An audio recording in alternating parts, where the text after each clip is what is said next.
hello and welcome to Indian Masterminds. I'm Muskan Kandilwal, and today we have with us an Indian Forest Service officer who has a BTech from IIT Roorkee and has overcome numerous obstacles to be here. Despite encountering a number of difficulties along the way, she never considered giving up. She obtained rank 16 in the UPPSC in 2017 and AIR 2 in the Indian Forest Service in 2018. She is the 2020 batch IFS officer Arushi Mishra, who is the Deputy DFO Agra. So welcome to Indian Masterminds, ma'am. It's really great to have you on our platform. Thank you so much. Thank you for inviting me to the platform where I can contribute in some ideas that might resonate with the students. So thank you so much. So without further delaying, my first question is that we want to know that you cleared UPPSC in the year 2017. So why didn't you join the service, and also why Forest Service? Right. So I gave the examination of UPPCS of 2017. But back then वो वैसा समय था जब result 1-2 साल बाद आता था. तो यूपीपीसीएस का result came in 2019 after my forest service examination as well. तो ऐसा नहीं है कि वो पहले आ गया था, मैंने उसको छोड़ा था, ऐसा नहीं है. एंड सेकंड इज कि when I clear forest service examination, उसके बाद का रिजल्ट है यूपीपीसीएस का. तो लेकिन फॉरेस्ट सर्विस के examination I clear when I clear. तो during the process I came to know how all India service जो होती है, how they have the certain advantages with respect to idea कि उनके पास प्लेटफॉर्म्स बहुत ज्यादा होते हैं जहाँ पे वो काम कर सकते हैं, जहाँ पे वो कंट्रीब्यूट कर सकते हैं. जो स्टेट सर्विसेज होती हैं, they are more rooted into the ground, उनकी सारी ग्राउंड रियलिटीज पे काम करते हैं और इम्प्रूवमेंट लाते हैं. जो ऑल इंडिया सर्विसेज होती हैं वो ग्राउंड रियलिटीज के साथ अलग प्लेटफॉर्म्स भी जा सकती हैं, जैसे वो नेशनल लेवल पे भी हो सकता है, इंटरनेशनल लेवल पे भी. तो ये सारी चीजों को देखते हुए एक आइडिया बना था. बट जो दूसरा पॉइंट था कि मुझे हमेशा से बहुत ज्यादा इंटरेस्ट था, तो वो डिनाई नहीं किया जा सकता, क्योंकि तो इस वजह से इंटरेस्ट बहुत ज्यादा था. और जब बाद में एकेडमी ज्वाइन कर ली थी तो it was a very different environment over there. तो मुझे पर्सनली इंटरेस्ट के वजह से ही फिर आगे. तो आपने जैसे कहा कि आपको फॉरेस्ट सर्विस में पहले से ही इंटरेस्ट था, तो इसी से मैं एक क्वेश्चन ये पूछना चाहती हूँ कि क्या आपको जानवरों से बचपन में डर लगता था? मुझे जानवरों से बचपन में भी डर लगता था, इनफैक्ट मुझे अभी भी डर लगता है. How you deal with that? Right. लेकिन जो बात बदल जाती है अगर आप फॉरेस्ट सर्विस में होते हैं, तो because of their training you are trained how animals behave and how they react to certain situations, and in that case you know how to respond to a situation. आपको जानवरों से डर लगना भी चाहिए, ऐसी कोई बात नहीं है. आपको डर खुद भी लगना चाहिए, और जानवर तो आपसे खैर निहायती तौर पे डरते भी हैं. लेकिन आप अगर रिस्पॉन्ड करना सीख जाते हो, फॉर एग्जाम्पल अगर आप जैसे आपको हमेशा एक डर होता है कि शेर आ जाएगा सामने तो हम क्या करेंगे. वो हम जीवन में सबने everybody has done jungle safari and that kind of idea is there. So when you go through the training you know how the animal response. तो उस समय अगर आप सामने आ जाए तो उस समय ये नहीं कि भागना शुरू कर देना, क्योंकि आप आउटनंबर नहीं कर सकते शेर की स्पीड को. कुछ ऐसा नहीं कर सकते. Sher would not be the right word, bagh would be right word. But as आप टाइगर को जो स्पीड में वो कंट्रोल नहीं कर सकते. आप क्या कर सकते हो, आप शांति से खड़े हो जाओ. The wild animal would itself pass away without hurting you. तो ये कुछ चीजें हैं कि एडेप्टेशन या बिहेवियर आप सीख जाते हो, बाकी डर अभी भी लगता है. तो कभी कोई ऐसा इंसिडेंट हुआ हो जहाँ पे आपको डील करना पड़ा हो, and how you dealt with that? Right. We were in the forest of Corbett National Park, and उस समय ऐसा हुआ कि we were supposed to go and then scout by foot. पैदल से चलना था, सारी चीजें रिसर्च करनी थी, देखनी थी. और वो हमारी छोटी छोटी टीम्स बना दी जाती है कि 5-5 लोगों की अपनी टीम्स होती है. आपके साथ एक सफारी ड्राइवर आपके साथ होता है, एंड बाई फुट. जबकि नेशनल पार्क्स में बाई फुट आप पेट्रोल करना, टूरिस्ट को घूमना अलाउड नहीं है. तो लेकिन आप एज अ गवर्नमेंट ऑफिशियल आप करते हैं. तो वो हमने जब किया था तो वी वर रोमिंग अराउंड. उस जगह हम जा रहे थे, चेक कर रहे थे, और पीछे से हमने देखा कि हाइना का एक पूरा पैक आ गया. पहले 1 आया, फिर 2 आए, फिर 4 आए, फिर 10 आ गए. अब उस सिचुएशन में एवरीबडी फ्रोज कि अब करना क्या है. लेकिन जो मैंने आपको बताया था, जो एक सीखने वाली बात होती है कि एनिमल भी अपने रास्ते चला जाएगा, आप भी अपने रास्ते, provided you don't do anything. What we did was कि बिल्कुल शांत खड़े रहना है, कुछ नहीं करना है. वो उनका पैक धीरे धीरे आधे घंटे के अंदर आपको देखता हुआ घूमता हुआ लेकिन निकल गया. So that was one of the incident. Yes. Okay. You started your preparation in 2014, and since then you have seen many hardship till 2020 when you cleared your exam. So now जब आप पीछे देखते हो उस जर्नी को, So how do you reflect that part of your journey, and what do you think kept you going?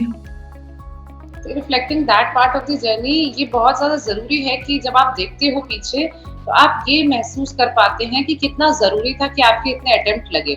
I would always appreciate the whole examination, UPSC and the pattern and whatever, और आप किस्मत भी कह सकते हैं कि इतना समय जो लगा उसमें क्या चीज़ें होती थी कि बहुत लर्निंग एक्सपीरियंस हो जाता है। With every failure you learn a lot, you do not learn much out of success. पहली बार में कुछ चीजें हो जाती हैं तो उसमें पता नहीं होता ना कि व्हाट डिड नॉट वर्क या what will not work.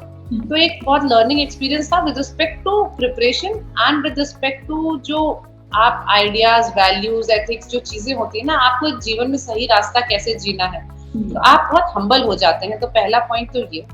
And what kept me going was like कि जो मैंने बहुत बार ऐसे बताया भी है कि मुझे शुरुआत में तो मैंने ऐसे ही कर ली थी, शुरुआत की करने लग गए हैं, अब अच्छा लग रहा है, लेकिन मजा आने लग गया था एक्चुअली।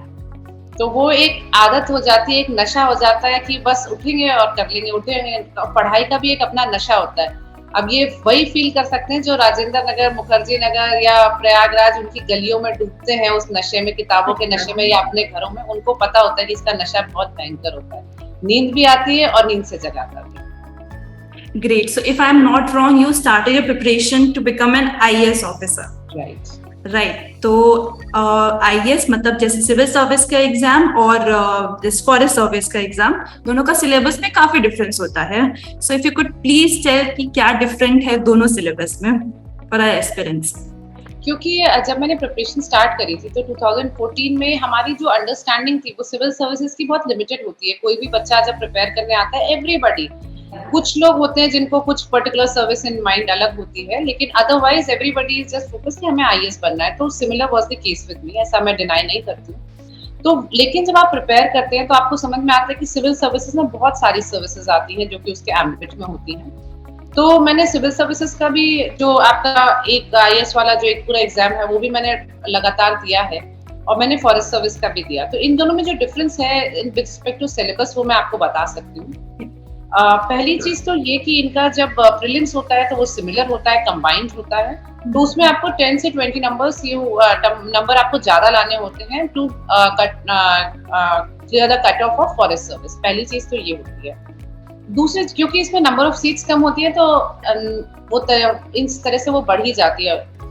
फिर अब हम दूसरा आते हैं मेंस के ऊपर। मेंस में क्या होता है, मेंस में जैसे इनके हमारे सिविल सर्विसेज में एक ऑप्शनल होता है, यहाँ पे 2 ऑप्शनल होते हैं। 2 ऑप्शनल होते हैं और दोनों के 2 पेपर होते हैं। तो and optionals, why the mains of forest service is separated from civil service, क्योंकि इसमें टेक्निकल सब्जेक्ट्स वो ही आप ऑप्शनल ले सकते हैं, क्योंकि टेक्निकल सर्विस है, मतलब administration is a part of forest service, but it is morally आपको टेक्निकल नॉलेज होनी चाहिए फॉरेस्ट की, या मोर ओवर वाइल्ड लाइफ की, अदरवाइज वो मैनेजमेंट नहीं हो पाता। तो उससे रिलेटेड सब्जेक्ट्स होते हैं। There is a list of 13 subjects आप जो चूज कर सकते हैं। उसके अलावा आपकी जनरल इंग्लिश आती है जो कि स्कोरिंग होती है, वो पेपर उनका स्कोरिंग भी होता है। तो उसके लिए आपको एक्चुअल में प्रिपेयर करना पड़ता है। You can not do by कि बस कट ऑफ निकाल लेंगे और हो जाएगा, ऐसा नहीं है।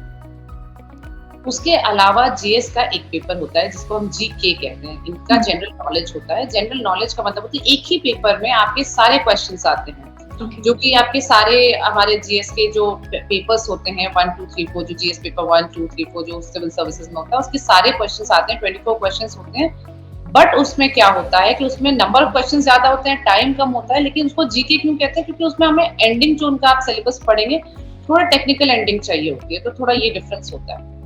उसके बाद आता है इंटरव्यू तो सिमिलर पैटर्न पे ही चलता है। वही 5 लोग बैठते हैं, सेम UPSC का बोर्ड बैठता है, सेम सवाल होते हैं। बस इसमें एक चीज होती है कि एक इंसान ऐसा होता है जो आपसे फॉरेस्ट्री के बारे में ज्यादा पूछ रहा होता है। तो this is one thing you can predict, forest और एनवायरमेंट के बारे में पूछ रहा होता है। और एक व्यक्ति ऐसा होता है जो आपकी आउटडोर सी समथिंग, अगर आपने कुछ भी अपने ड्राफ्ट में लिखा होता है, that person is focused on that, because this service is a purely field based service. आपको हमेशा इतना फिजिकली फिट या आपको जाने के लिए थोड़ा सा एक्टिव आप दिखने चाहिए। तो that is one. Okay, great. So, what tips and strategies, because of prelims आने ही वाला है next month. So, what tips and strategies would you like to give to the candidates who are appearing for prelims exam this year, and especially for the aspirants who are giving forest service exam? Right. So, first of all, what I would like to say कि पहली चीज तो ये मान लीजिए कि आपने अभी तक जितना पढ़ा है, do it a guillotine closure and से कि मैंने सब पढ़ लिया। पहली बात तो ये चीज अपने मन में बैठा लीजिए। दूसरा चीज A4 शीट्स लीजिए। मैंने बहुत बार बोला है कि टेक A4 शीट्स, इसमें लिखिए। जैसे फॉर एग्जांपल हेडिंग आपने पॉलिटी डाली, जितने भी आपके चीजें आपने पढ़ी थी, आधी पढ़ी है, पूरी पढ़ी है, वो सारी चीजें लिखिए। चाहे वो PT 365 2 कोचिंग की हो, 1 कोचिंग की हो, जो भी आपने लिखना था। इस तरह से आप सारे सब्जेक्ट्स का भी बनाइए। इस तरह आप अपने टेस्ट पेपर्स जो भी आपने अटेंड करे किसी कोचिंग में या घर में बैठ के, वो उसका भी बनाइए। उन सब में कॉलम्स में आगे बनाइए कि एक बार रीड किया है, रिवाइज किया है, री रिवाइज किया है, ऐसे आप बनाइए। और फिर फटाफट से टिक लगाना शुरू करिए। आपको अंदाजा, उससे आप क्या करेंगे, आप क्वांटिफाई कर पाएंगे कि आपको क्या पढ़ना बाकी रह गया है, क्या पढ़ लिया है। थर्ड चीज जो है कि ये इसी से आती है कि आपको रिवीजन, कंटिन्यूअस रिवीजन करना। उसका फटाफट से पहला revision takes time, but second और थर्ड रिवीजन अगर आप विद इन 3 to 5 डेज कर लेंगे, अब क्योंकि हमारे पास समय बहुत कम है। आप ये नहीं सोच सकते कि आपने अभी रिवाइज किया and will revise after a month, that will take similar amount of time. This revise in a day और 2, तो उससे आप बहुत जल्दी रिवाइज कर पाएंगे। आपकी रिवीजन वर्टिकल रिवीजन होने लग जाएगा। तो प्रीलिम्स में what you need to do is identify the right answer. It's not fill in the blanks that you need to do, तो आप उसको भर ले जाएंगे, आप मतलब उसमें आइडेंटिफाई कर ले जाएंगे। और लास्ट चीज ये कि अभी prelims is approaching, everybody is supremely tired, आप एग्जॉस्ट हो चुके होंगे। तो इस टाइम पे क्या होता है, जब आप रात में लेट के फोन चला रहे होते हैं, मैक्सिमम लोग ये कर रहे होते हैं, I would suggest go to YouTube channels, जहाँ पे ना बहुत सारे कोचिंग्स आपके छोटे छोटे वीडियोस डालते हैं, क्विजेस के होते हैं, कुछ टॉपिक्स के होते हैं, वो 1 मिनट 2 मिनट 5 मिनट 10 मिनट के होते हैं। उनको 2x पे देखते जाइए, क्योंकि some or the other idea will be entering your mind and you'll be able to identify the right answer in the question paper। तो बस यही है, मुझे लगता है कि इससे आप हमेशा अच्छा स्कोर कर पाएंगे। जो भी आपकी कैपेसिटी है, आप उससे मिनिमम 10 से 15 नंबर बेटर स्कोर करेंगे। Great. So I would also like to ask you that there are relatively fewer people who aspire to be forest officers, right? So why do you think that is? And along with that, as we know that India has such extensive forest cover which needs saving at the moment. So how can we encourage more aspirants to join the forest service? Right. तो answer to the first question is कि क्यों लोग ज्यादा Aspire नहीं करते थे आज तक। तो उसका एक फर्स्ट रीजन इज अवेयरनेस। हमारे पास अवेयरनेस उतनी नहीं होती है कि सर्विस, क्योंकि initially till 2013 2012 I would say 2012 that this service was only open for certain people who have graduation in certain subjects like zoology, botany, horticulture, veterinary sciences and others। तो इसमें क्या था कि जब ये अगर ओपन एग्जामिनेशन नहीं था तो उस बारे में लोगों को अवेयरनेस लॉजिकली वो कम थी। 2013 के बाद से ये ओपन एग्जामिनेशन हो गया या आपका सिविल सर्विसेज से मर्ज हो गया, तो उस वजह से अवेयरनेस बढ़ी है। दूसरी चीज क्या है कि लोगों को पहले क्या था कि we were very developing country, और हमारे जीवन में ना सबसे इम्पोर्टेंट होता है कि हम कितना डेवलप कर जाए, कितना घर बना लें, कितना ये बना लें, रोड बन जाए। वो नो डाउट आज भी इम्पोर्टेंट है, but now that awareness regarding environmentalism is increasing. हम बहुत हमेशा से हिस्टोरिकली हम बहुत ही एंशिएंट टाइम से हम बहुत रिलेट करते हैं नेचर से, लेकिन एनवायरमेंटलिज्म एज एन आइडिया कि हम उसको कंजर्व कर रहे हैं या उसको हम जा रहे हैं, देख रहे हैं, दिस इज इंक्रीजिंग। तो ये एक ऐसी चीज है, ये मोर ओवर अवेयरनेस से आती है। और बहुत सारे लोग होते हैं जो इसको इसलिए ज्वाइन करना की आप इंटेंशन रखते हैं, क्योंकि आप लोगों को पता चल गया है कि इसकी जो पर्क्स हैं, प्रिविलेजेस हैं, वो सारे ऑल इंडिया सर्विस के सेम होते हैं, चाहे IAS हो, IPS हो, IFS हो। तो वो वही सारी चीजें आपको, वही घर, वही गाड़ी, वही चीजें जो मिलेंगी, वर्क प्रोफाइल बस आप सबका डिफरेंट होता है। तो जिन लोगों का ये इंटेंशन होता है उनको भी ये नॉलेज अब जा रही है। It's more of awareness. Great. Thank you so much, ma'am. Thanks. We hope that this conversation gave you an insight about the UPSC exam along with the tips and tricks of the trade. For more such content, keep watching Indian Masterminds, and you can also visit our website for more news, interviews, and initiatives taken by the bureaucrats. Link is in the description.